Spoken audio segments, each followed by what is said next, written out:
gratitude is, and I tell this to my kids, I have a 20-year-old, an 18-year-old, and a 9-year-old, and just feel like, especially now with my older boys, I'm like, you need to every day, like, be thankful for stuff because you're not promised. I've had a couple knee surgeries. I'm like, I am grateful every time. I'm like, I don't want to work out. And I'm like, guess what? You can work out because you know what I mean? Like, you can move your leg now more than, a couple centimeters or whatever. And just, especially with my work, there's some jobs that aren't that exciting. And, I'm like, I don't really feel like it. And then I'm like, wait a second, you get to do this. Or days where, I'm like, it's been a very quiet week over here in the booth. And I'm like, well, let's just be grateful, that like, all right, I have this time. What else can I work on right now? Or what else can I do? So just being in gratitude all the time. Disinformation is spreading. There will be a surprise outbreak. Is the issue of pandemic. No social distancing at all. They said that they would express their concerns about the mask supply. Where's the mask? Where's the glove? A second wave is... We all need some good news. This is a message for all the healthcare workers out there. Thank you.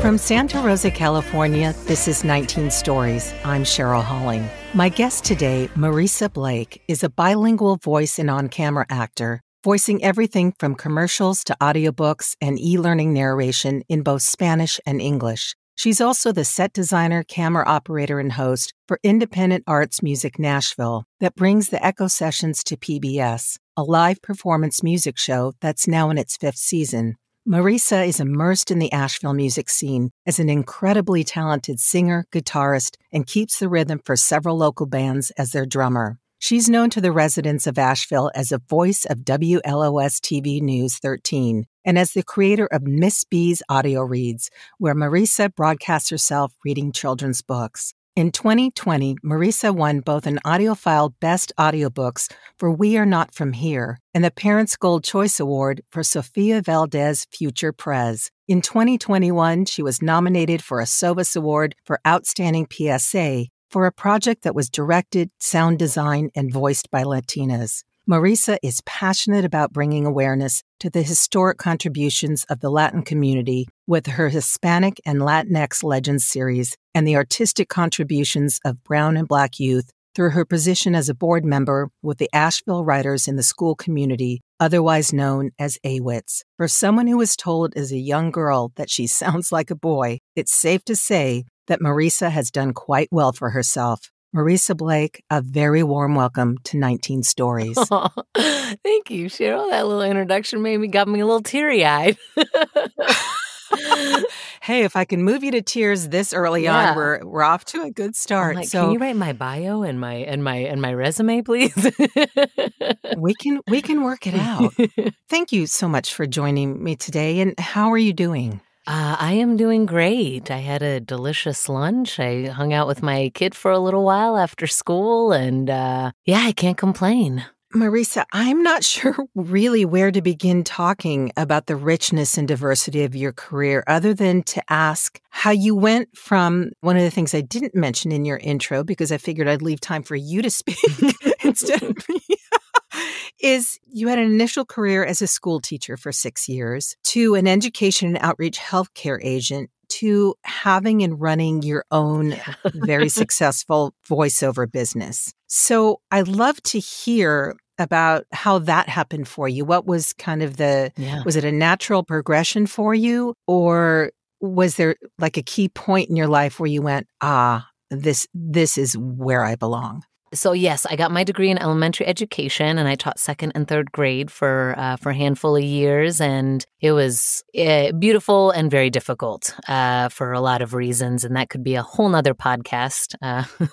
But I had quit and was like, all right, I'm going to figure out what I'm going to do with my life. I was about to get married to my husband. We'd been together for years, and I have 2 stepsons, so we'd already been raising a family together, and we were getting married, and I was like, all right, I'm going to get married. I'm going to figure out what I'm going to do with my life. And then I got pregnant with my youngest. And so that was, everybody's like, well, that's what the universe is telling you. That's what God's telling you. And now you get to keep being a mom. And I was like, well, that's not really what I meant, but okay, So I ended up staying home and I nannied throughout that, sort of the pregnancy period of my life. And then after I had Levi, I tried to go back to the classroom and just as an assistant, and it just still was not for me. And at that time, Obamacare was rolling out, and my boss at that time, who had hired me and trained me, was looking for. He wanted to have sort of this educational approach to Obamacare. So yes, we're selling health insurance, but he wanted to come from an approach of teaching people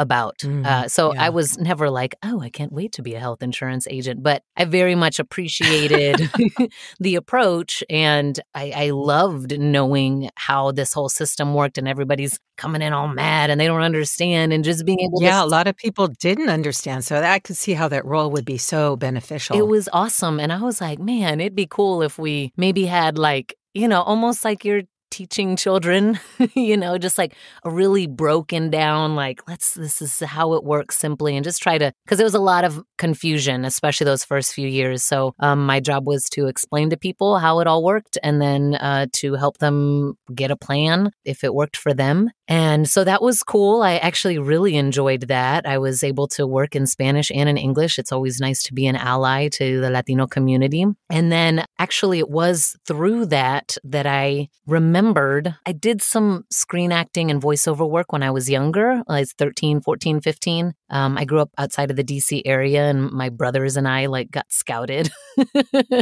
And really? And so we did, a few commercials here and there, and I did voiceover work back then, which, I've always kind of sounded like this. So when they're like, hiring 13-year-old girl, I'm just like, I don't sound, I never really sounded like a 13-year-old girl.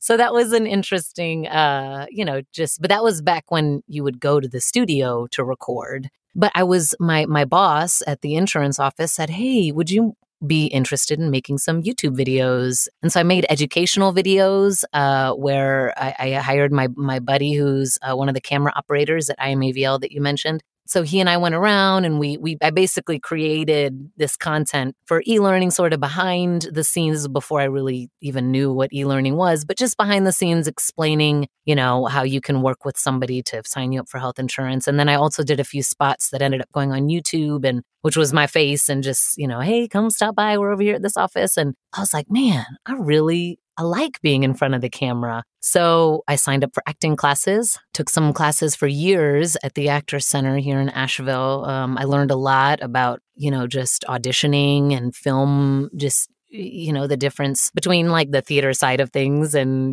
trying to be on TV. And so I did that for a few years and started working with an agent as a screen actor, and worked commercials, and I've done a few TV shows. And then I remember, I guess this was about 8 years ago, I was like, what about voiceover? And I was like, maybe that could be like my part-time job while I was just like, how can I get like a little bit of money on the side, right? Like you see the ads for it.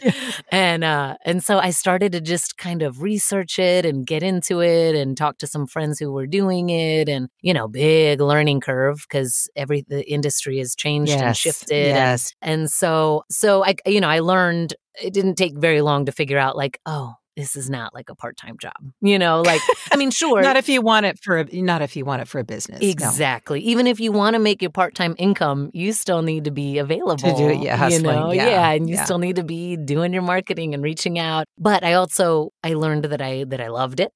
And it was also nicer, with screen acting. It's like I have an audition with screen acting, and I'm like, oh, I got to put on makeup. I got to do my hair. I'm like, what am I going to wear? And I'm memorizing my lines. And then if you book the job, it's like, okay, or you get a call back. Okay, I got to do that all over again. And then I got to drive here. And exactly. So I've gotten very comfortable behind the mic, and I'm like, oh, nobody knows what I look like right now. And so I've been very blessed. I definitely worked really hard. What it doesn't say on any of my pages is, waiting tables and driving Uber and doing all these sort of things behind the scenes so that I could be available Monday through Friday, 9 to 5, to like do auditions and to be available to clients if they need me. Because I mean, at least for me, and I mean, you know this, it's like, okay, what are you doing tomorrow? So you have to be available if you want to work a lot of times. So yeah, that's that. And then all of a sudden it worked.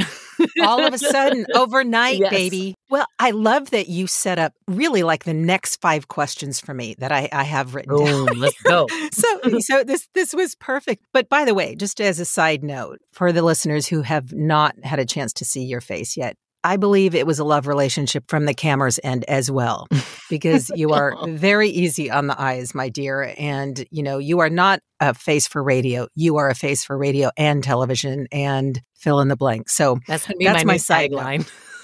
Yeah. Face for radio and yeah. You mentioned your voice, that not having the voice of a 13-year-old. And I love learning about how experiences influence the trajectory of a person's life. And I'd like to ask you about a photo and a post you did on Instagram back in November of 2021. Uh-oh. And you posted this adorable, precious child of 5-year-old Merisita, as you wrote. And if I mispronounced that, forgive me. You mentioned you didn't speak a ton of English, but you had a voice deep enough to freak people out a little. So curious where you lived prior to the U.S. and if you knew by the uniqueness of your voice that you had something special. Yeah. So I love that little picture. Like I said, I mentioned it on my post. I was like, you know, I found that my mom sent me this box of pictures. Oh, there's so many great pictures in there. But that's one where I was like, man, I guess I can see in my soul, you know. Mm-hmm, and so, you can. Yeah. And so I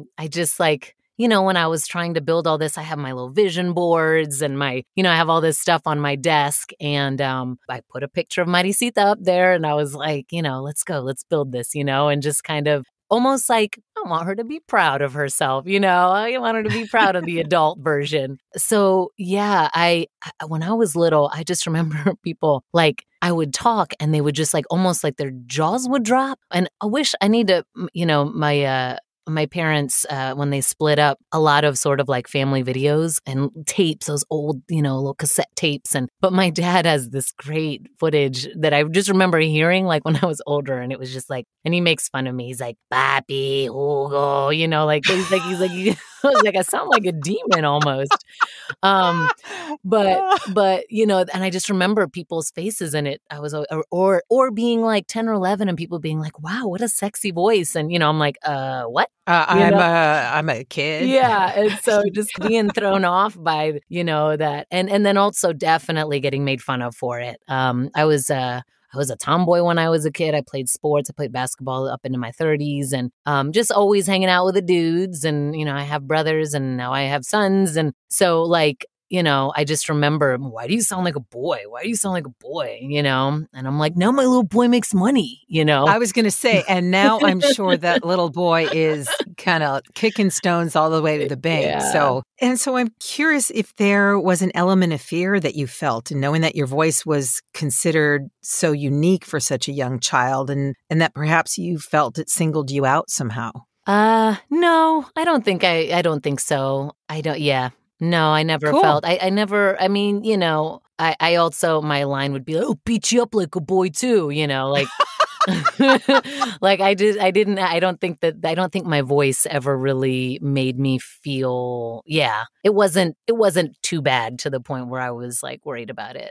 Not as much as like looks or body type when you're a woman are when you're growing up, you know? And also, I happened to have sat in a webinar that your mom did about 6 months ago, and she is a powerhouse. So I would imagine that she instilled some really strong, proud, you have those genes, you have that strength about you that probably from a very young age, you were able, like you say, to handle yourself. And I'm curious, where did you grow up? So I was born in Fairfax, Virginia, but at 3 weeks, I was like, Mom, you traveled and moved with a 3-week-old? You're crazy. My parents and my brother and I moved down to Panama, and we lived there for a few years up until I want to say I was like 4 4, and then we moved to Honduras, and lived there, and also came back to the States, and then because my mom had my little brother, and that was around the time I was 5, and then we moved back and lived there for a few years. Or maybe it was just like a year now that I'm thinking about it. And then we lived in the Midwest, which is where my grandparents were living on my dad's side, which is crazy. So my dad is... I was going to say that's a huge switch. Right. That's such a shock. Yeah. So I specifically think it must have been crazy for my mom. So my mom is Puerto Rican, born, raised, grew up in Puerto Rico, and then came to the U.S. to go to college. I mean, obviously, Puerto Rico is part of the U.S. The continental U.S. Yes. And met my dad, and, they started a family. But my grandparents, both on my dad's side, both of them are Spaniards. They're from Spain. My dad was born in Cuba, and my grandfather was working in Cuba. He was a doctor. And so they moved to Moline, Illinois. I was like, why? What? Right? How crazy is that? But I just recently learned, because I was like, it was one of those questions that I didn't ask it was so many questions. Oh man, if I could go back and talk to my grandfather, I would pay all the money, because just his life is fascinating to me. But I guess from what my aunt had told me, was that there was almost like an exchange program, I guess, of bringing doctors from Cuba to the United States. And so he ended up in Moline, Illinois, started a practice, or East Moline actually is where he was at, and ended up, there's like a monument there for him. Not a monument, like this little park with the bench. Like, yeah, he absolutely made an impact there. So my dad grew up there, and they would go spend summers in Spain. My grandparents are from Alicante, Spain, which is on the coast of Spain on the... Oh, it sounds beautiful. Oh my gosh. I look forward to hopefully going there. And anyways, so we moved back to the States and ended up living there for about 7 years in the Quad Cities, and then moved to DC when I was going into 8th grade. I was there until I came to school here in Asheville, and I haven't left since. It's the longest I've ever lived anywhere. Asheville seems like a very hip city. I never got there. When I lived in Nashville, I always wanted to come see the Biltmore building, which looks just gorgeous. And certainly in doing some research on you in Asheville, and you've done a great promo spot for them in both Spanish and English. I was talking to my husband. I said, oh, no, maybe you should look at Asheville. And he goes, you really want to move back to the South again? We do have our own little bubble over here. But you should at least come visit. Like you do. It seems like you do. No, actually, it does. It really and you're right there tucked into the Smoky Mountains. Yeah, it just looks beautiful. Looks like a wonderful life. And certainly living through your lens, it seems that way. And I think sharing your history, I think this is a good time to ask you about your Hispanic and Latinx Legends series and how that came about for you, as the people you highlight, their inventions and the influence on the history of this country aren't, as you know, taught as part of our regular school curriculum. At least they weren't for me. Mm-hmm. And one of the fascinating episodes you did was on Angela Ruiz Robles and how her invention was the precursor to ebooks, which is so apropos, of course, to the work that you do. But how did all of this, besides wanting to share the richness of Latin heritage and through the generations, how did this come about for you? And it's done very, very well. I mean, it seems like there's a ton of research that goes into it, especially with the visuals that you present. So maybe you can speak to that a little bit. Yes. Well, sometimes I have ideas, and sometimes they come out okay. Sometimes I start things and but I have always had, and I think about it almost every year, but I want, it's funny because I'm like, well, you kind of did create it already. But I mean, you mentioned sort of, number one was, yes, I sort of chose these names that I was like, I've never heard of this person. Or, so it very much started with this sort of like Google research of like Latinos you don't ever hear about. And then just sort of deep diving into, or like inventors, or I learned a lot by doing this research. And even there's a lot of people that I didn't highlight just because I didn't end up getting around to, but I was like, that's okay, we can keep going. And you're reminding me that I need to keep going.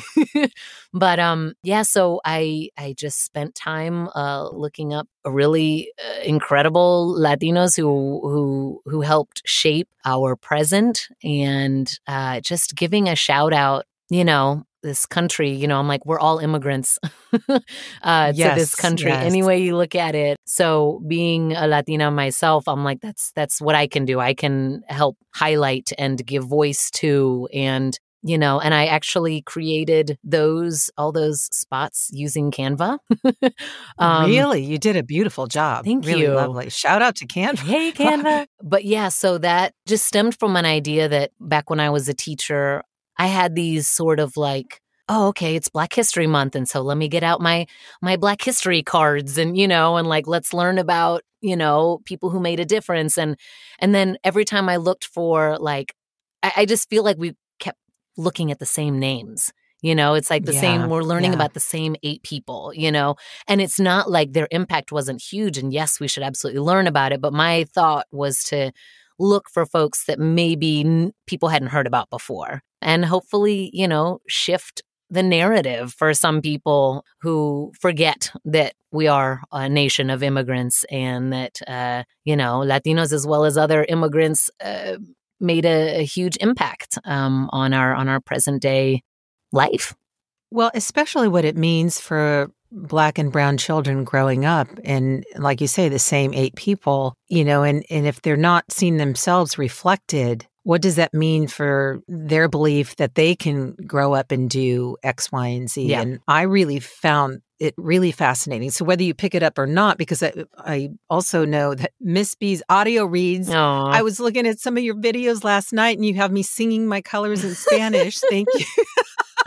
That's another project, Cheryl, that I started, and it's just over there. And I'm like, well, I started. You're one person. Yeah. Well, you're one person. And I started Miss B's. It was never intended to be. So pandemic hits, right? And everybody's like, all right, we're going to be locked in for 2 weeks. And all of us parents are like, oh, what kind of fun activities are we going to do with our kids? For 2 weeks. Yeah, 2 weeks. And we're just like, and I was like, oh, I know what I'm going to do. Like I was thinking like, what can I do for moms and dads? And if you see, it says Miss B's audio reads for moms and dads who need a minute. I was just like, what can I do? And I was like, oh, I can do like a little story time. And I did it live and through Facebook. And then as 2 weeks moved into a month, and then here we are a couple of years later in year 3. And, so I had to sort of, okay, I can't do this every day at noon. Right. And it takes some planning and prepping, and then I have to go back and you're editing it and you're tagging it and all this stuff. And so it just,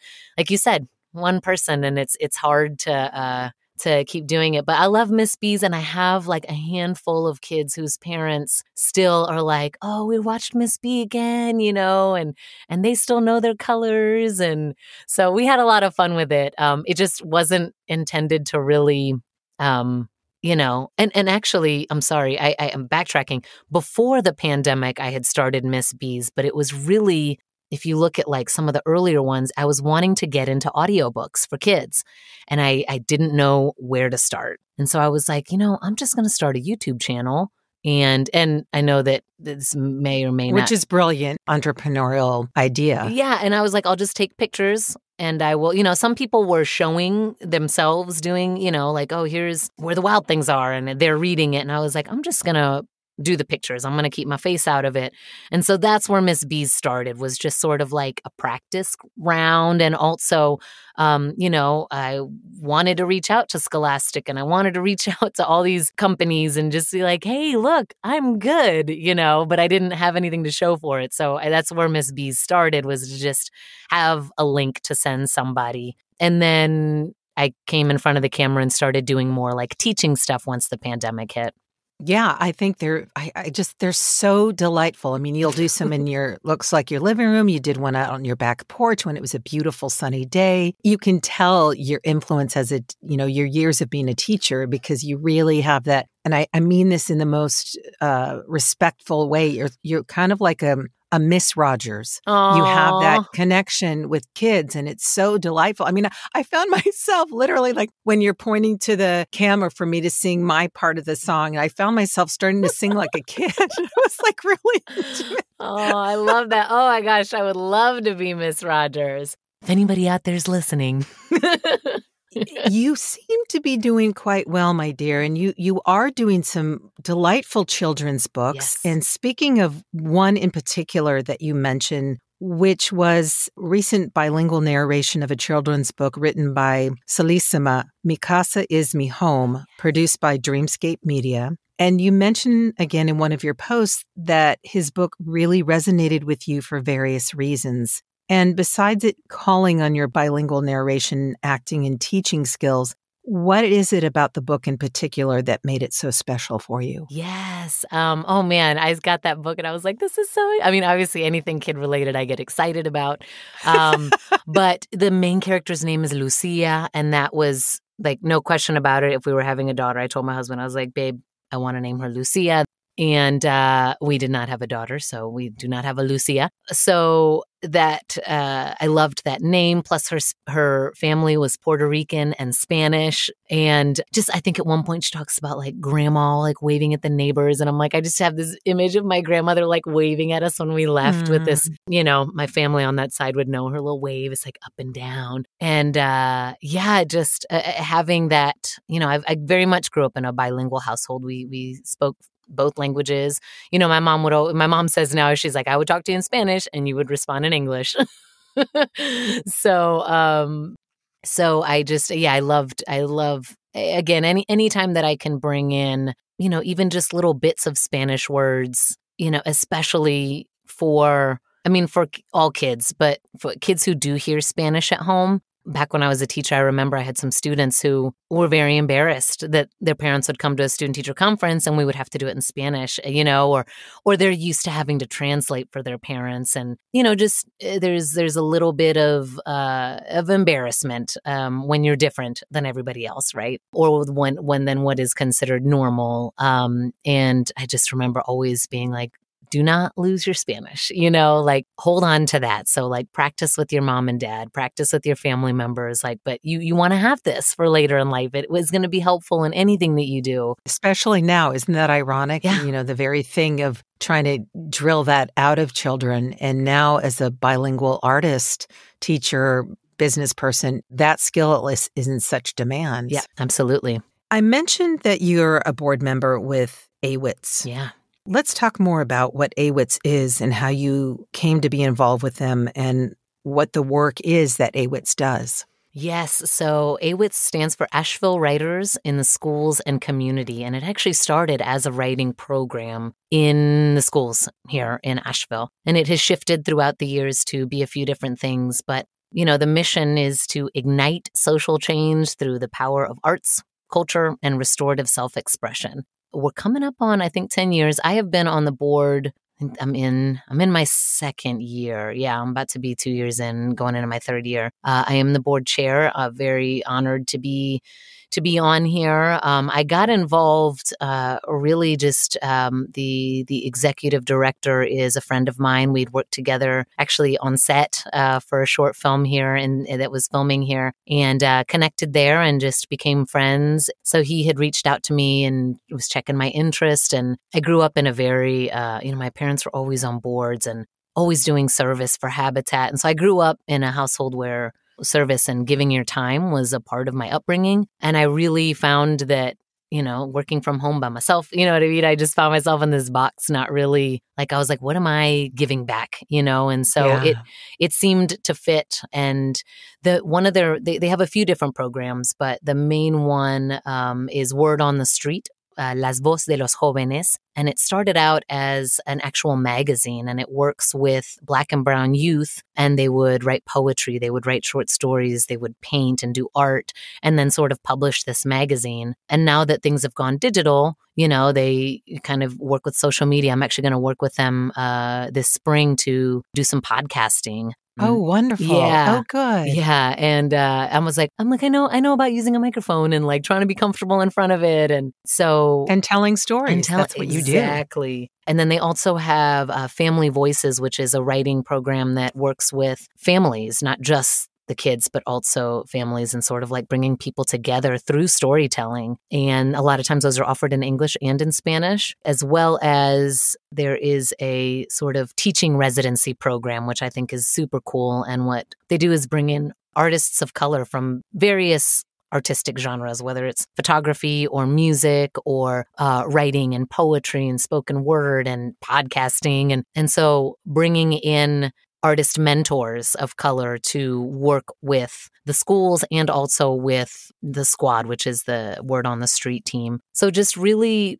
providing a space for young people to sort of see themselves again in some of these, oh, you're a musician, or oh, you're a photographer, and oh my gosh, you look like me, and or like being able to tell their story, whether it's through painting, whether it's through poetry, and also offering equitable jobs to these artist mentors of color, so it's sort of like a full circle, just really amplifying Black and brown voices on all accounts. I love the work that it's doing and that you're involved with them the way that you are. I went and looked at some of the artwork for what was the online auction, which is now closed, but some of the artwork is absolutely just beautiful, just absolutely just such an expression of, diversity and the voices that you're speaking of. And the fact that the storytelling involves the whole family. It's so interesting that I'm seeing more and more people kind of going back to the roots of spending time with each other and telling their stories, because that's one of the reasons I've even titled my podcast 19 Stories, because that's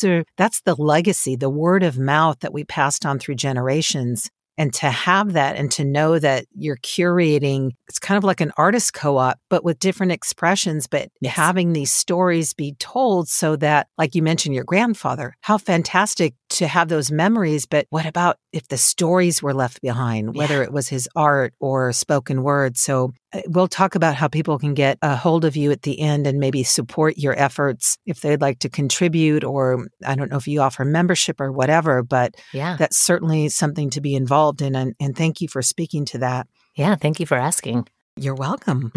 And I want to ask you about the quote that you referenced in that picture of your 5-year-old picture, because it was so powerful. It just struck me about staying in the moment and in gratitude, in reflecting back of how far we've come. Remember when you wanted what you currently have. Where did you find that quote, and what did that mean for you in pairing it with your picture? Yes. So I had that quote again in my sort of vision board space. And in growing this business, oh, man, I mean, you're in this business, it's like, how many times did you say, okay, I'm not doing this anymore. I'm not doing, Oh, like yesterday. Yeah, right. Exactly. So there were years, I feel like, I very much feel like for me, it took me 5 years to really feel like, and even then it was like, this is great, right? And I was like, but like, it took a long time. And there were times, I mean, I don't know how many times I cried over, we're constantly putting ourselves out there and constantly being rejected. It doesn't matter how successful you are, you're always putting yourself out there. You're putting your work out there, what you think is like really great work. And it's not that it's not really great work. Yeah. And, there were times when I was building this business and my husband, we really struggled financially a lot, for a long time. When I was a teacher, I remember and people are like, why'd you quit teaching? I'm like, well, I went into credit card debt because I couldn't pay my bills. Which is a sad state. That's a whole other topic of what teachers have to go through, and it really people is. Not realizing what they do for their classrooms and for their kids, and that they're half of them aren't even making it. But that's another. I digress. Yeah. And so that was something that I definitely had that sort of in a binder, and then it went up on my wall. And gratitude is, and I tell this to my kids, I have a 20-year-old, an 18-year-old, and a 9-year-old. And just, I feel like, especially now with my older boys, I'm like, you need to every day, like be thankful for stuff because you're not promised, I've had a couple knee surgeries. I'm like, I am grateful every time. I'm like, I don't want to work out. And I'm like, guess what? You can work out because you know what I mean? Like you can move your leg now more than, a couple centimeters or whatever. And just especially with my work, there's some jobs that aren't that exciting and, I'm like, I don't really feel like it. And then I'm like, wait a second, you get to do this, or days where, I'm like, it's been a very quiet week over here in the booth. And I'm like, well, let's just be grateful, that like, all right, I have this time. What else can I work on right now? Or what else can I do? So just being in gratitude all the time for fresh air, for people in your life that love you, for the roof over your head, if you're lucky to have one, and for hot water and, just all these little things we take for granted. Waking up every day. Yep. And getting yourself out of bed. And so for me, that quote was there specifically for work. But, I'm like, I have a beautiful family that I'm grateful for and a husband that adores me and, a job that I love and get to do from home. And so just counting those blessings on a regular basis is super important. And that quote is always, I still look at it and I'm like, yes, okay, yes.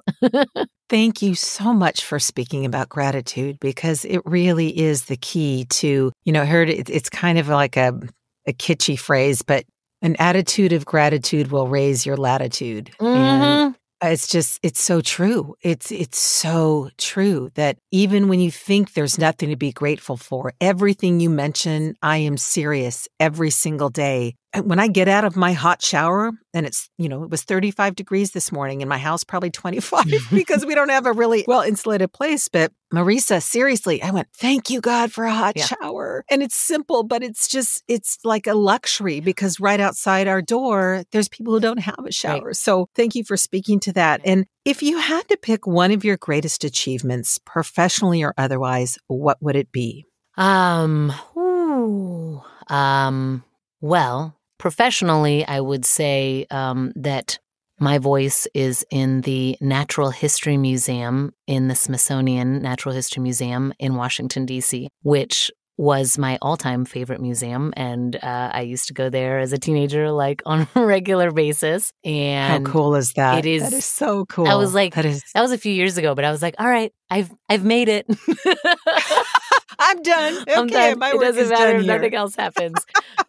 So that, being an educator coming from the DC area, getting to talk about evolution and science stuff. And so it's sort of this like simulation where you can like touch on different parts of our body and like the evolution of like how we got our lungs and how we got our, I think maybe hands around. It's been a while, but so that's that. And then I think that my greatest achievement, I guess, being a stepmom is just a big part of my life. And I have never, it's not true. I haven't felt like a stepmother in many, many years because my husband and I raised our boys full time for almost the entire time we've been together. But just, I love my kids and the relationship that we have is really special to me. And I feel like we are very close and can be honest with each other. And so just having created a family, that isn't quote unquote traditional, but that feels very much like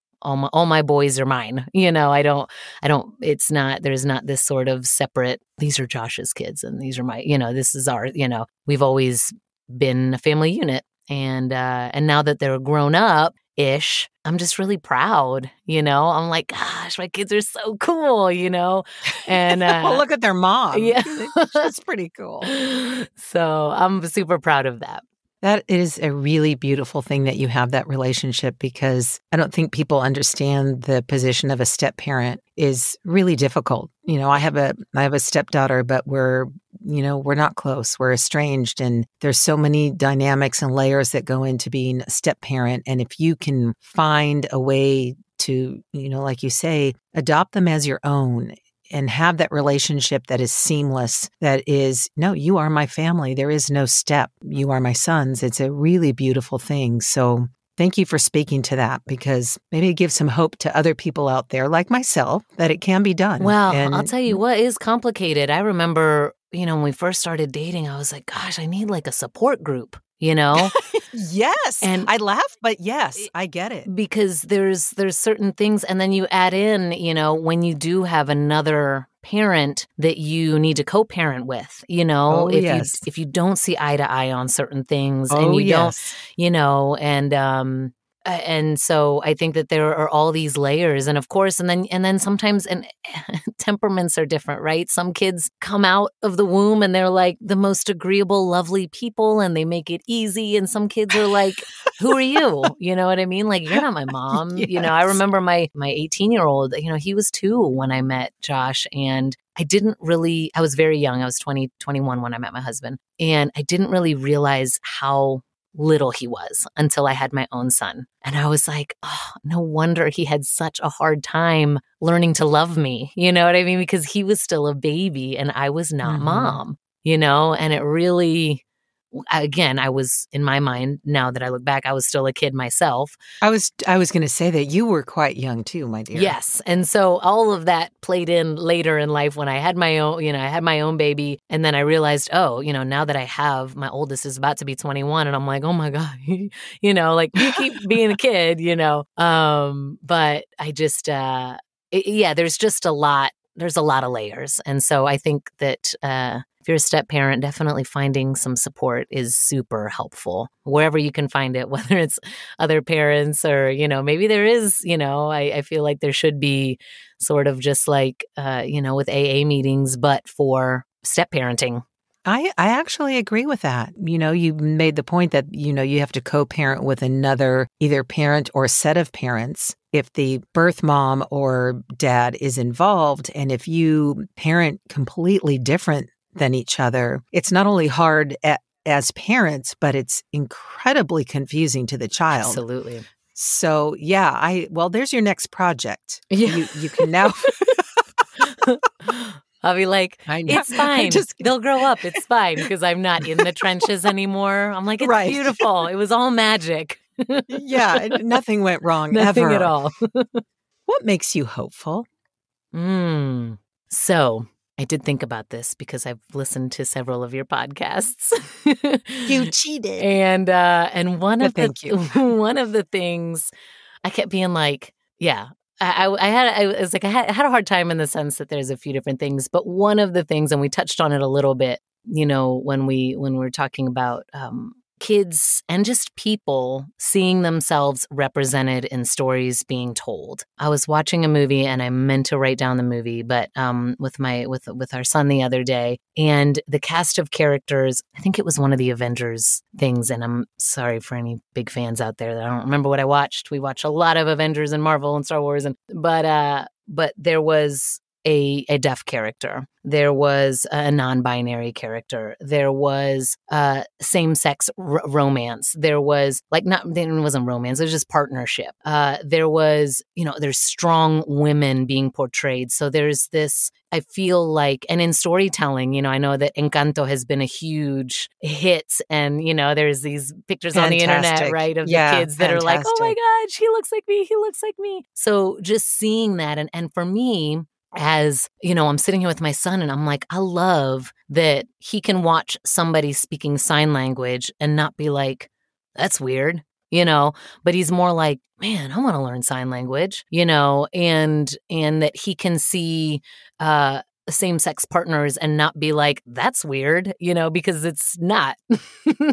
And so just, I feel like I have hope in the sense that people and young people have access to stories and perspectives. And so I feel like we have, there's as much as sometimes progress takes forever when it's made and you can see it. And as a parent, again, when my son is exposed to things that I wasn't exposed to as a young person, and that for him, it's just common, like, oh yeah, like this is totally normal and that's totally fine. Like you don't think twice about it. And so that, I guess, a larger level of acceptance. And I know that there's like huge division on a lot of levels in this country and globally, but I do, maybe it's the optimist in me, I very much think that we are opening doors and pathways and, with social media and with these movies that are coming out, creating more acceptance by people telling their stories, whether it's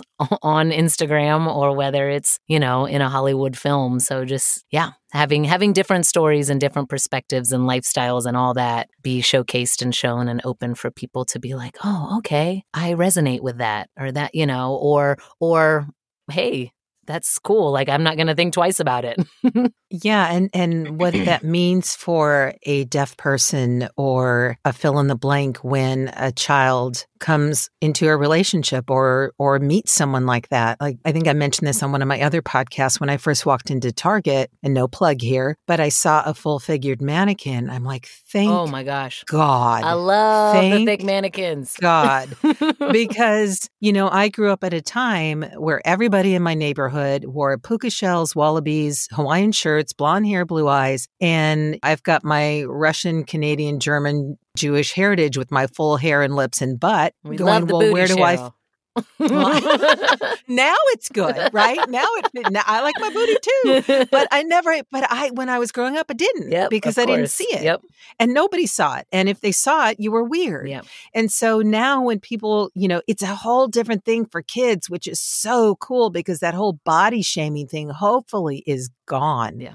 It's just so dangerous and destructive. So I love that you mentioned that. Yeah, and I think you mentioned too the models at Target. I remember the first time I saw it, I was like, "Is that rolls on the bathing suit?" I was like, "Oh my gosh!" And now you can shop for swimwear, for example, and there's some places, and the models are. I'm like, okay, she kind of looks like me, so I'm gonna stay on this. Because I want to see what it looks like on me, not this, gorgeous bombshell 6-pack, tiny legs. I'm like, that's not what it's going to look like. It looks great on her.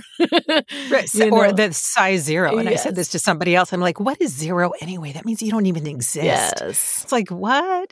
So it's very, very, very cool. Well, then if you've listened to my podcast, which I know you have, I'm going to ask you, if there was a soundtrack to your life, Marisa, what would be on it and why? Oh, boy. I definitely would have some Mark Anthony because I love him. Oh, my gosh. I saw him when he was still throwing underwear into the crowd. Oh, hey. Yeah. No, it was just once. It wasn't his. It was actually it was thrown at him and he threw it back. That's hilarious. I didn't even know who he was, and someone invited me to a concert and I'm like, he's the Latin Frank Sinatra. Yeah, he's a big deal. I always saw some TikTok videos the guy was like, Mark Anthony is carrying salsa, the weight of salsa on his shoulders, because he's like the guy right now, and has been for a long time. No, I'm talking about 20 years ago this was. He's unbelievable. I would put Erykah Badu on there as a vocalist. That's someone who I grew up listening to, and Lauryn Hill is another one that I just feel like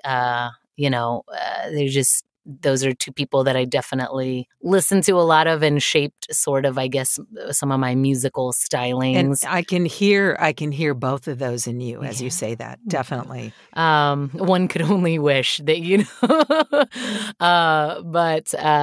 and gosh, let's see what else. Oh, like Steel Pulse. I love reggae. Midnight was a huge influence growing up. They're not a band anymore, but and I love. Anything. I'm a big fan. I love hip hop, and so hip hop, reggae, soul, salsita, little Buena Vista Social Club in there.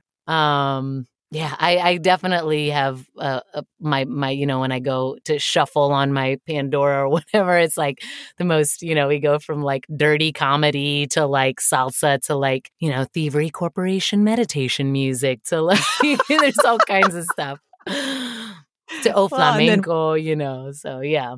Plus the music that you create, that song that you created about social media was... Oh my gosh, Well, your harmonies. I'm like, that is such a showcase for your talent. So for those who want to go check it out, in fact, this is a great time to ask you how people can get a hold of you for all the things. Yes. So I am I spend a lot of my time mostly just on Instagram. I'm trying to be better. I actually want to just hire someone to can you just put it on other places too? But you can find me at Marisa Blake Acts, like Acts Out. That's kind of what I wanted to do, Acts Out, but it was too long. And my website is marisablake.com. I'm actually working on kind of I want to switch it up. So I'm working on that. And then as far as music, I have, as you mentioned, I do, perform with bands here and there, but I don't really have I started a Bandcamp page, and it really only has 3 songs on it. So Marisa Blake, if you go to Bandcamp and look up my name, just 1 R, 1 S. And my husband and I, part of this, we have a little duo. He's a guitar player, and we've just been kind of messing around and doing some looping stuff. And I told him, I was like, one of my 2022 goals is to leave the basement. So I was like, we don't need to go on tour. I just want to open for a few different people, or go play in the corner at the bar. But just play in the living room. Right. Let's get out of the basement. Leave the basement, just go to the living room. Exactly. So no, I want to leave the house, Cheryl. I should be more specific. No, I get it. So that's called Hype Machine, and we're on Instagram, Hype Machine Music. There's not a ton on there actually at all either, but we'll get there. You've got enough material on there, my dear. You've got, and I'm sure that will grow, but with your hands in so many beautiful, creative projects, allow yourself some grace to grow, because you do, the content that you do put out is beautiful. You are beautiful. Your soul is beautiful. I am so grateful you spent this time with me. And is there anything else that you want to talk about or share before we say goodbye?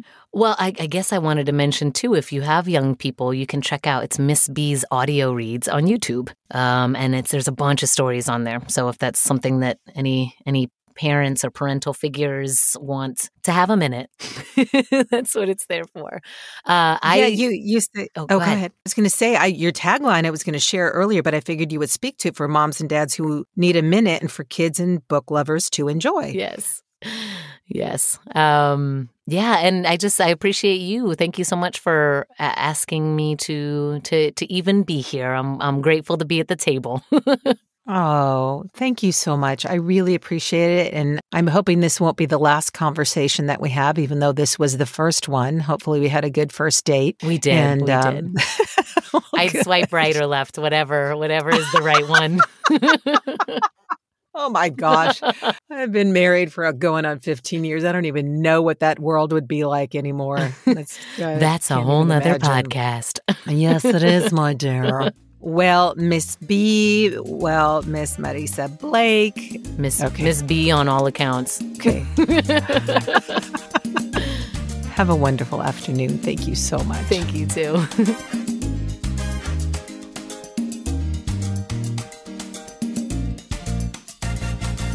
I'd also like to thank the following news outlets for the use of their clips in so aptly painting the picture of the fear that we're facing during this pandemic. BBC, PBS, Now This, UNESCO, and Some Good News. I especially want to thank Joel and Luke Smallbone, otherwise known as the group for King and Country, for allowing me to use an excerpt of their song Together, which could not be a more hopeful and inspiring song for such a time as this. Finally, I'll leave you with the following from Proverbs 23:18. Surely there is a future, and your hope will not be cut off. Thank you again for joining me today. Feel free to offer feedback or a story idea at 19stories@soundsatchelstudios.com, via Instagram at Cheryl Halling VO. I look forward to sharing more stories on the next episode of 19 Stories from Fear to Hope. Until then, stay healthy and hopeful. Together with our differences, together we are bolder, braver, stronger.